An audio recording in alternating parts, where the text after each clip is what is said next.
Ciao a tutti e benvenuti nel mio nuovo vlog. Oggi mi trovo in una meta ambitissima da tutti i carpisti d'Italia, d'Europa e d'oltremanica, il famoso Parco del Brenta. È la seconda volta che vengo qui, sono venuto l'anno scorso sotto Natale, la settimana prima di Natale. Ho fatto 5 notti e il 24 sono tornato a casa.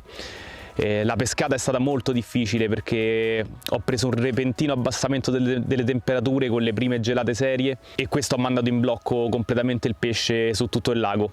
Fortunatamente però sono riuscito a scappottare con una favolosa specchi alla quarta notte.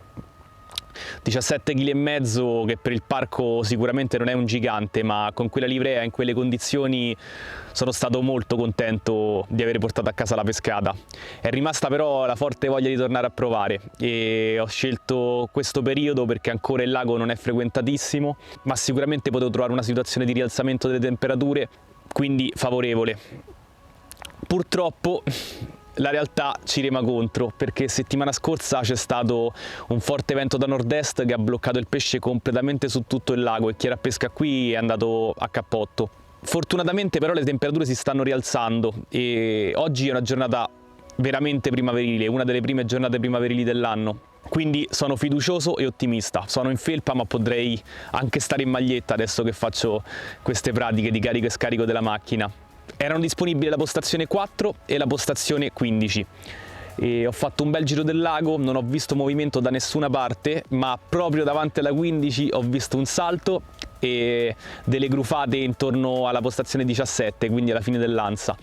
Questo mi è bastato per decidere che la postazione giusta era quella. Oltretutto è anche riparata, c'è un bel sottosponda, dovrei avere un dosso, una gravel bar sulla mia sinistra e tutto mi porta a pensare che sia una postazione molto buona per il periodo. Non mi resta che andare a provare, sondare e iniziare la pescata. Prima però vorrei farvi un recap di quello che è stata la mia pesca in questo 2023. Siamo a marzo, quindi è iniziato da un po' l'anno, ci sono stati parecchi impegni lavorativi in Onfish e ci sono state tante novità e tante cose da organizzare. Ho anche partecipato al Carp Italy con PB e la preparazione non è stata sicuramente una cosa da niente, quindi il tempo per pescare è stato poco per i miei standard. Ho fatto 3 notti a gennaio a Pietrafitta, mi sembra intorno al 13 gennaio, e ho fatto parecchio pesce. È stata una pescata veramente proficua, niente di enorme ma veramente divertente per delle fredde notti di gennaio. Dopodiché sono stato una notte in una piccola cava di campagna a inizio febbraio e anche lì mi sono divertito. Ho pescato con delle solid bag singole ripiene di bigattini e un inneschino sway rig di 15-20 bigattini legati sopra un pezzettino di foam per bilanciarli. È stata una tattica vincente e con 5 partenze in una notte direi che è andata bene. Poi c'è stato il Carp Italy, dove ho incontrato tantissimi amici che non vedevo da tempo e ho conosciuto parecchia gente nuova. Per me era la prima volta dietro un bancone, dietro uno stand, quindi è stata sicuramente un'esperienza entusiasmante ed emozionante. Mi è piaciuto parecchio, devo dire. Però, finito il Carp Italy, era arrivato il tempo di pescare e appena tornato a casa ho caricato la macchina e sono andato sul Tevere 3 notti in una postazione che sta curando il mio amico Manuel Palmucci, che saluto, e la pescata ha avuto veramente dell'incredibile. 6 partenze, 5 pesci a guadino in 3 notti, che in pieno inverno non è male, ma soprattutto ho preso 2 specchi favolose, di un ceppo che sul Tevere non avevo sinceramente mai visto con i miei occhi e forse neanche in foto. Sono rimasto veramente a bocca aperta quando ho visto aggallare la prima delle 2 specchi. Già pensare di fare un pesce del genere era inimmaginabile, oltretutto dopo 2 anni di assenza dal fiume, ma quando ho visto la seconda è stata veramente la sessione una delle sessioni della vita, e anche la riprova che determinati pesci di un determinato ceppo spesso girano in gruppo e quando la fortuna gira dalla nostra parte è veramente il caso di insistere. Questo è il recap del mio 2023 e adesso però è il momento di andare a pesca. Porto questo bad boy qui dietro, questo carrello, e inizio a sondare. Ci vediamo al prossimo aggiornamento.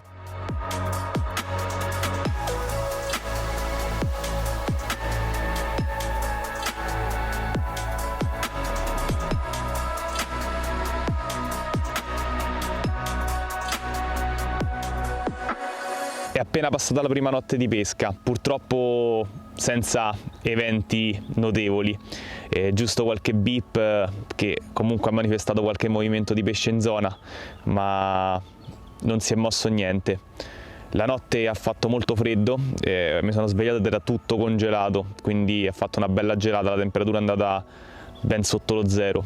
Ne approfitto però per dirvi un po' come ho impostato la mia pescata. Appena sono arrivato la prima cosa che ho fatto è cercare di fare tutto il rumore all'inizio, quindi ho tirato subito fuori la mia canna da marker ed ho cercato un dosso di cui sapevo l'esistenza grazie alla mappa Underwater di Parco. Doveva essere un bel rialzo, infatti diciamo che la profondità passa a poco meno di 5 metri dai 6,5-7 della zona circostante. L'ho trovato a 17 lunghezze, ci ho messo un po' per trovarlo perché volevo trovare proprio la parte più alta di questo dosso.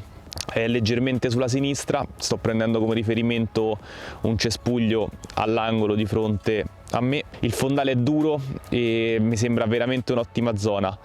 Corrispondeva perfettamente a dove ho visto saltare un pesce ieri appena sono arrivato e appena ho studiato la postazione, quindi ho messo una canna sopra il dosso e una leggermente al lato, praticamente all'inizio della discesa.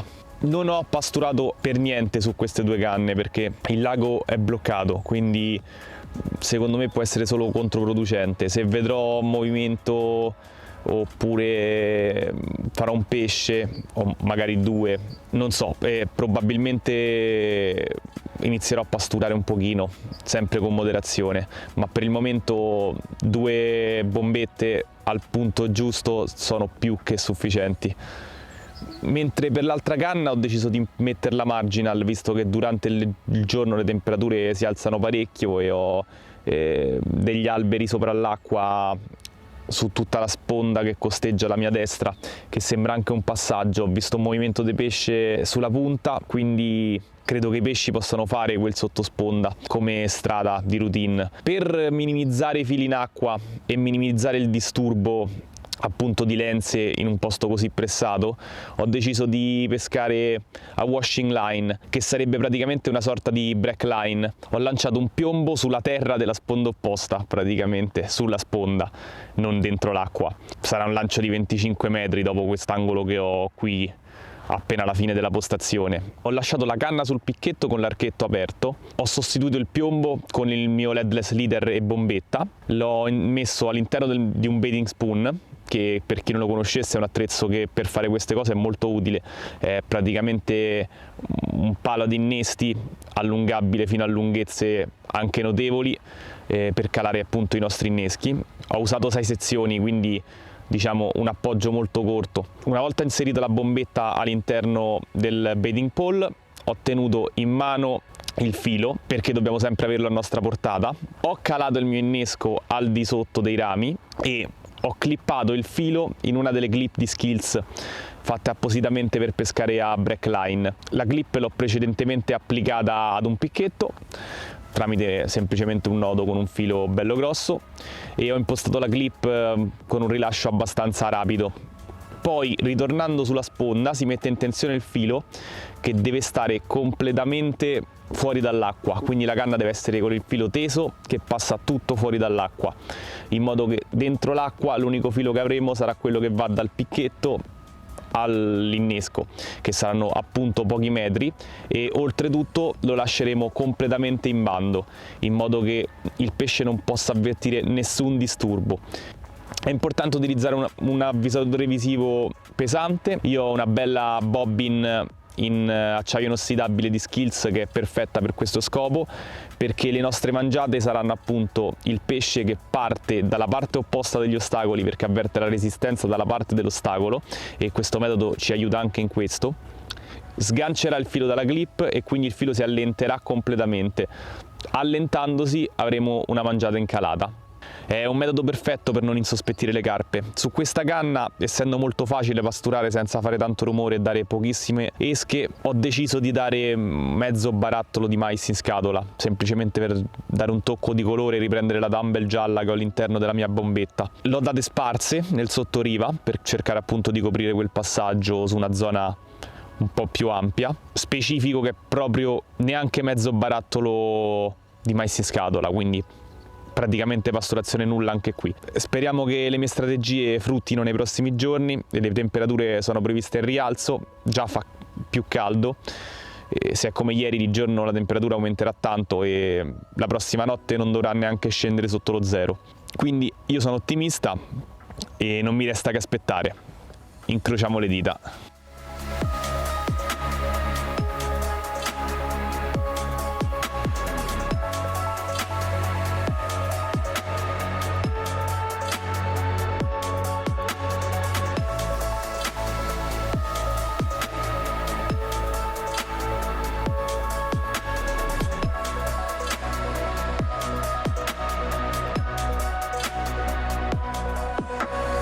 Siamo a martedì, quindi sono passate 3 notti di pesca e ancora purtroppo non si è mosso quasi niente, eccetto una carpetta, penso sia la carpa più piccola di Parco del Brenta, una carpetta sui 3 kg che mi è partita sulla canna, quella che avevo messo a washing line, praticamente a break line. Stavo anche rilanciando la canna di centro e mi è partita davanti agli occhi. C'è stato un attimo di emozione, poi ho sentito subito che il pesce non era di taglia, insomma, anzi pensavo a un pesce di disturbo, invece era appunto una carpa. Ho effettuato dei cambiamenti e ho tolto una delle 2 canne che avevo sul dosso e l'ho messa anch'essa nel sottoriva, perché secondo me potrebbe essere una buona soluzione. E la canna che avevo sul dosso mi ha creato non pochi problemi, non so perché, ma non riuscivo a metterla precisamente nel punto voluto e ho, penso, passato un pomeriggio ieri a legare bombette e rilanciare. Quando capita non so spiegarmelo, perché magari per 3 giorni lanci una canna, arriva precisa in quel punto, appena mi impallo, purtroppo non so se capita anche a voi, ma poi penso mentre lancio e entro in un vortice del male, soprattutto pescando a solid bag, perché un piombo lo rilanci e sei lì. Con le solid bag hai sempre paura che poi la devi rilegare, quindi ho avuto un po' un pomeriggio infernale, però poi l'ho messa appunto nel punto esatto dove volevo. Sono anche abbastanza puntiglioso su questo, quindi mi complico anche un po' la vita da solo, ma penso che la differenza tra un pescatore bravo e un pescatore fortunato sia proprio la meticolosità dell'approccio, quindi ben vengano le bombette sprecate e anche il nervosismo, se poi può portare a risultati. Sto adesso valutando uno spostamento, farò un giro del lago, chiederò se la 16 è libera fino a sabato e se sarà così credo che mi sposterò alla postazione 16, perché ho visto durante la notte alla fine dell'ansa del movimento e stamattina è saltato un pesce proprio da quelle parti, e tra rimanere qua, che so che il pesce non ci sta girando nonostante anche nel resto del lago non è uscito nulla, quindi la situazione è veramente veramente drastica, e spostarmi dove ho visto più salti forse ne può valere la pena, o comunque avere un approccio attivo e ricercare il pesce potrebbe premiarmi. Staremo a vedere e rincrociamo le dita. Io direi che questo spostamento è stato più che premiato. 25 kg, nuovo personal best di carpa regina.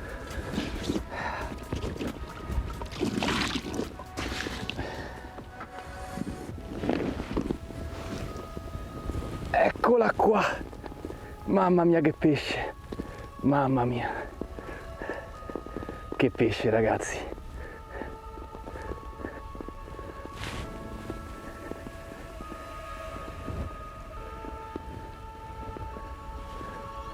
Beh, come avete visto lo spostamento ha decisamente pagato.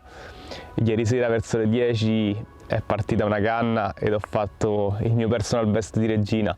Era proprio il mio obiettivo qui a Parco del Brenta, sapevo che poteva succedere ed è successo, quindi sono più che felice.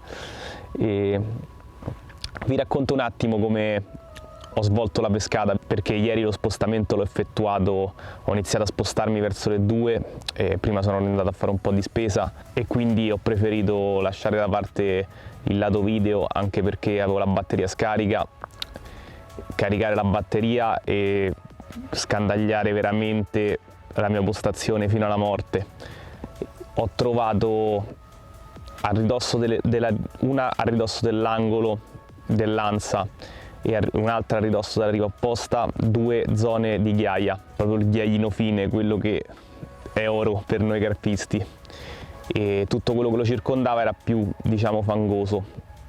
Quindi dopo un'attenta operazione con il mio marker ho deciso di mettere 2 canelli, entrambe sui 3 metri, 3 metri e mezzo, mentre l'altra canna la volevo mettere con il bedding pole sotto dei cespugli che ho qui sulla sinistra, in un'area dove ho visto saltare un pesce ieri mattina e un'area inaccessibile dai carpisti che pescano al lancio e spesso anche con il barchino, perché è difficile infilarlo lì sotto, quindi avevo deciso di metterla lì. Mentre facevo questa operazione ho visto delle grufolate abbastanza vistose in mezzo al lago, proprio al centro dell'Ansa. Non potevo non reagire a questa cosa, quindi ritiro la mia bedding pole, prendo la mia bombetta e la lancio esattamente sulle bolle. 5 ore di attesa ed è proprio quella canna a ripagarmi. La prima giornata in questa postazione è andata non bene, di più. Per il resto della notte ho avuto dei beep, dei liner, quindi c'è pesce in zona. Stamattina ho visto altre grufate, bisogna mantenere l'attenzione alta e stare sul pezzo, perché secondo me abbiamo un'altra chance. Il resto del lago è ancora quasi tutto fermo, sono usciti un paio di pesci ma molto piccoli, e quindi sono più che soddisfatto di quello che è successo e della mia scelta. Questo dimostra che essere pigri e rimanere fermi se si trova il pesce da un'altra parte del lago è sempre sbagliato, non solo in questi ambienti ma in qualsiasi ambiente, dalle dighe ai laghi vulcanici, ai fiumi, alle cave. La cosa più importante è sempre stare sul pesce, viene prima dell'esca, viene prima della tecnica, viene prima di tutto. Se non stiamo sulle carpe non potremo catturarle, questa ne è la riprova. Che dire, speriamo che succeda qualcos'altro. Intanto lego un po' di terminali, faccio un paio di bombette e mi preparo per la prossima notte. Questo è quello che c'è all'interno delle mie solid bag.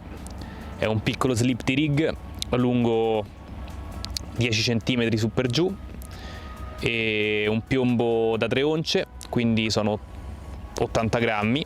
Il terminale è composto dall'Arma Braid DPB, che è un trecciato morbido, non rivestito, perfetto per andare all'interno delle bombette, è resistente, in questo caso sto usando la versione da 25 libbre, soprattutto è super affondante, quindi sarà molto discreto in acqua. Come amo sto usando un Django Look, che è una forma wide gape ed adatto ai combattimenti con i grossi pesci di questo lago, sempre di casa PB, appunto un piccolo slip di rig, lo trovo molto meglio nell'allamata e a differenza dei soliti rig da bombetta, i soliti blowback di dimensioni ridotte, e come innesco su una mini girellina con occhiello ho inserito un chicchetto di mais finto pop-up.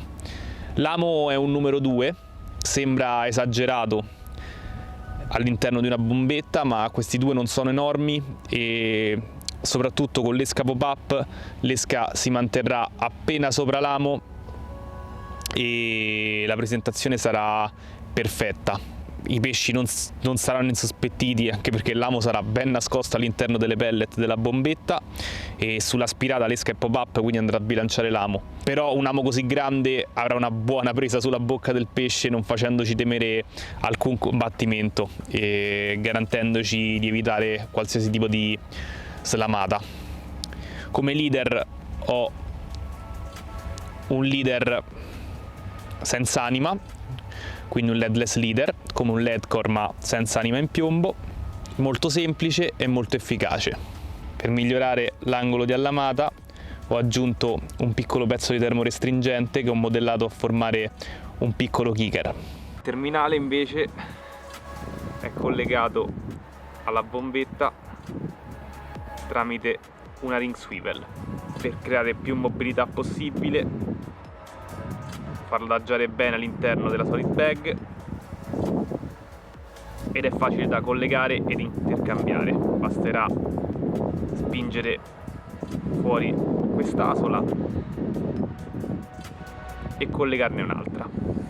Vi faccio vedere come preparo le mie solid bag con un cucchiaino da cucina, semplicissimo. Vado a fare un sottilissimo strato di pellet, devono essere piccole, queste sono da 2 mm, vado a sistemarlo, dopodiché infilo all'interno del sacchetto il mio amo con il mio terminale.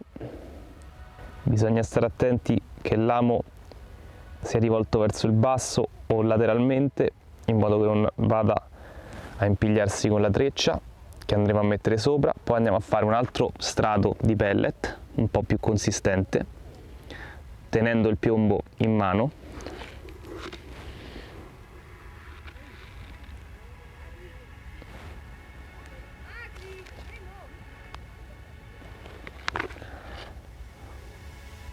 Non dobbiamo andare a caricare eccessivamente di pellet il nostro sacchetto, perché altrimenti volerà male. Il piombo deve stare centralmente in fondo al sacchetto, quindi sempre stando attenti a che piega prende il nostro filo.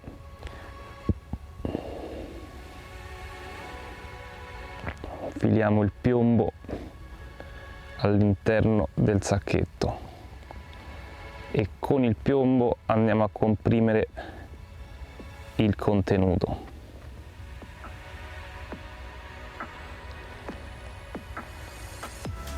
Andiamo a posizionarlo centralmente, andando a fare una sede proprio con il piombo stesso, e dopodiché andremo a ricoprire di pellet il piombo, stando attenti che sia sempre dalla parte centrale.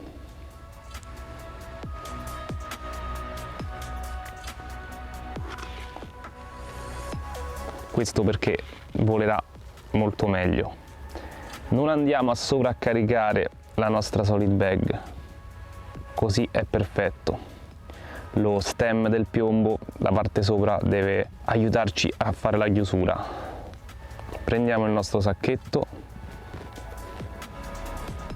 lo andiamo a girare su se stesso tenendo la parte superiore, comprimendolo il più possibile.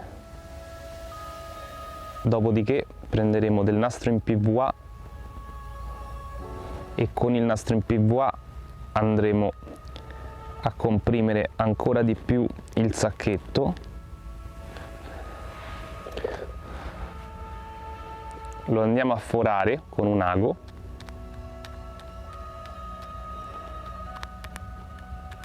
per fare uscire tutta l'aria. Effettiamo un paio di nodi al nastro in PVA.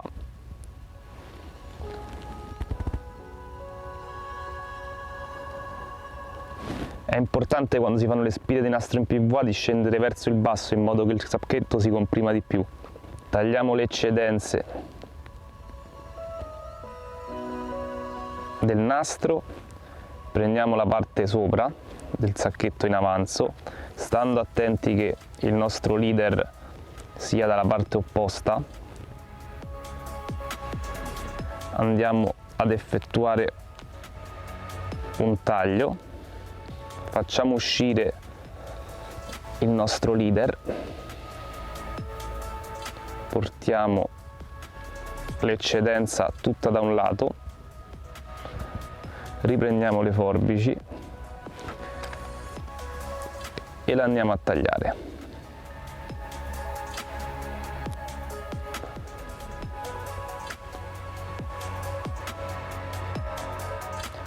Meno parti strane ci saranno, più la nostra solid bag sarà aerodinamica. Dopodiché non posso farvi vedere questa parte, ma leccheremo queste eccedenze della saldatura e le andremo ad incollare al sacchetto. E ora iniziamo veramente a comprimere la nostra solid bag. Prendiamo gli angoli e li spingiamo verso l'interno, andando proprio a comprimerla. Lecchiamo la parte inferiore degli angoli e andiamo a tirarli il più possibile tenendo la presa per una decina di secondi sotto in modo da incollarli. Attenzione a non bagnarli eccessivamente, anzi, perché bucherete il vostro sacchetto. Faremo la stessa cosa dall'altra parte.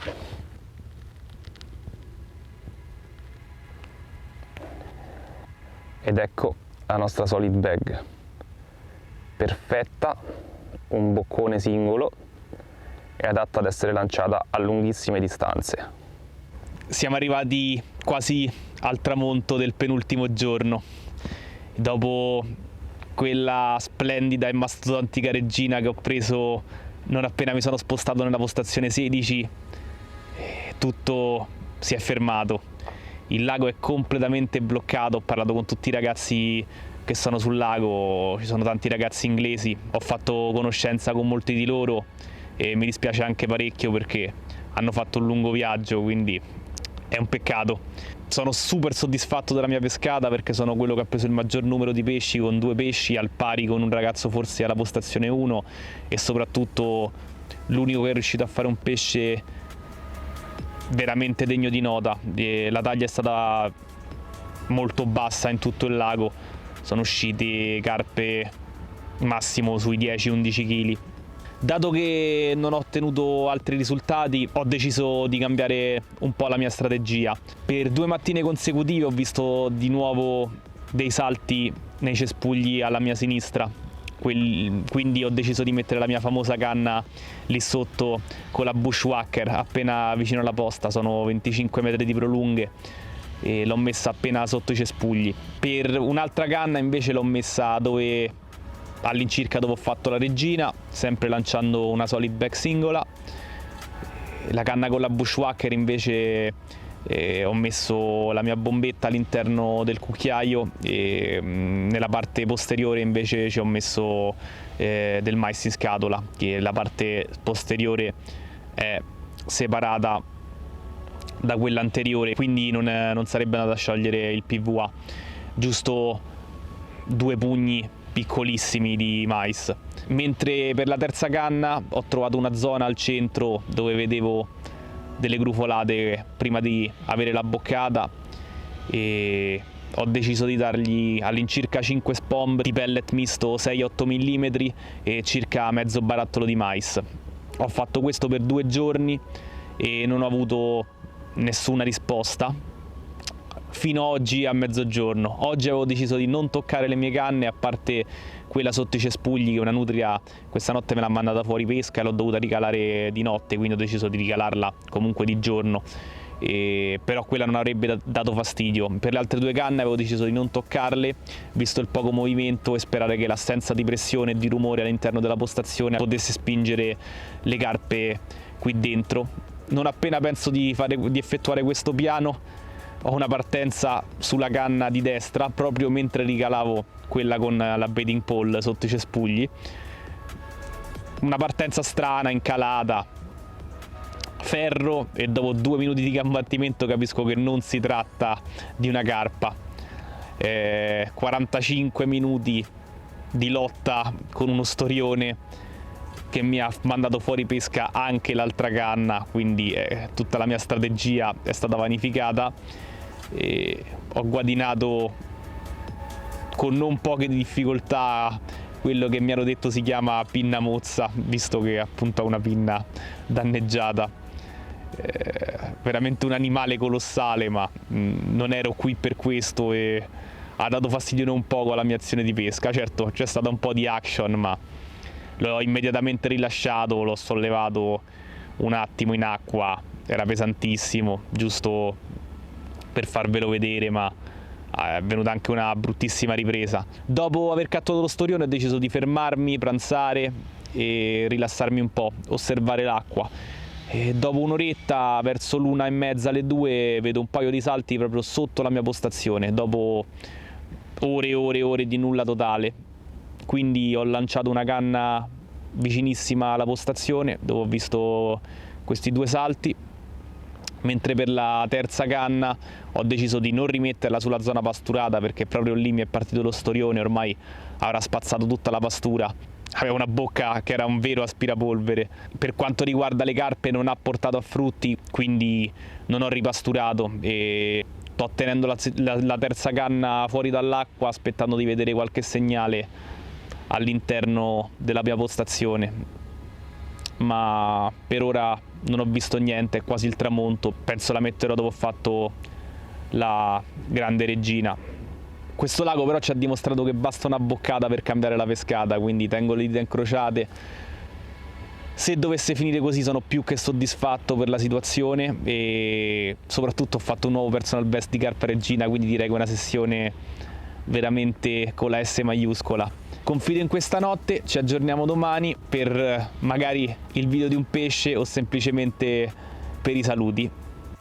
Come potete immaginare dalla macchina carica qui alle mie spalle sono giunto al termine di questa sessione.